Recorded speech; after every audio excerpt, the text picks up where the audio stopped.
के अंदर दो चार्ज दिए हुए हैं, दोनों आइडेंटिकल हैं, तो हम मान लेते हैं दोनों क्यू चार्ज हैं। फिर ये बोला गया है कि बताइए एक चार्ज से दूसरे चार्ज पर कितना चार्ज ट्रांसफ़र किया जाए कि जब फिर जो नया सिस्टम बने उस सिस्टम को एक डाइलेक्ट्रिक में रखा जाए तो इन दोनों चार्ज के बीच की जो फोर्स है वो 1/5 टाइम्स हो जाए इन दोनों चार्ज की इस प्रेजेंट में फोर्स के। हम डायग्राम बनाते हैं तो मान लो कि यहाँ पर अगर इनके बीच में फोर्स लग रही है F1।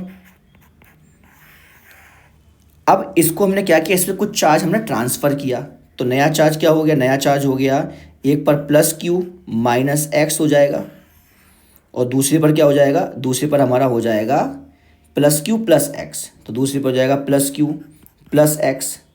ये हमारा नया सिस्टम बन गया, लेकिन सेपरेशन अभी भी क्या है, सेम सेपरेशन है। अब हमने क्या किया, इनको डाइलेक्ट्रिक में रख दिया, तो एक डाइलेक्ट्रिक में भी रख दिया ये। इसका डाइलेक्ट्रिक कांस्टेंट दिया हुआ है आपको 2। तो जो अब यहाँ पर फोर्स लगेगी F2, तो इसमें पूछा गया है कि इसमें बोला गया है कि जो F2 है हमारी फोर्स वो F1 डिवाइडेड बाई 5 हो गई है। ये क्वेश्चन है, तो आपको x की वैल्यू निकालनी है। सिंपल सा क्वेश्चन है, सॉल्व करते हैं। तो यहाँ से लिखेंगे k Q square divided by R square. ये F1 है हमारी, F1, और F2 क्या है, F2 है हमारी k Q minus x into Q plus x divided by R square multiply by epsilon are.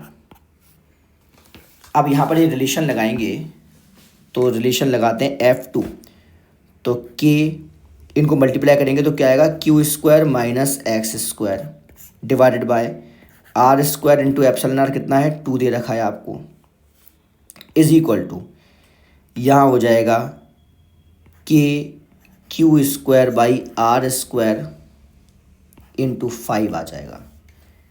Solve करेंगे, k से k कैंसिल और आर स्क्वायर से आर स्क्वायर कैंसिल। यहाँ पर फर्दर सॉल्व करेंगे तो क्या आएगा, 5 Q square minus 5x square is equal to 2q square. तो यहाँ से आएगा 3q square is equal to 5x square. So 3q square by 5 is equal to x square.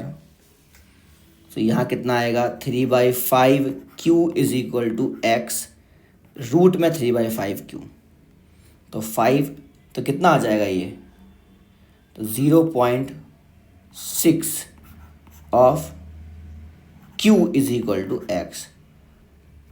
तो यहाँ से आपका जो आंसर आएगा वो आ जाएगा हमारा, देखिए अब यहाँ पर Q की वैल्यू 5 माइक्रोकूलम रखनी है कि नहीं रखनी है, माइक्रोकूलम, तो रूट n ऑफ माइक्रोकूलम है। तो फिलहाल तो ये 0.6 ही आंसर है इसका। अब इसको और आप देख लीजिएगा क्वेश्चन के अनुसार कि क्या आपको निकालना है आंसर।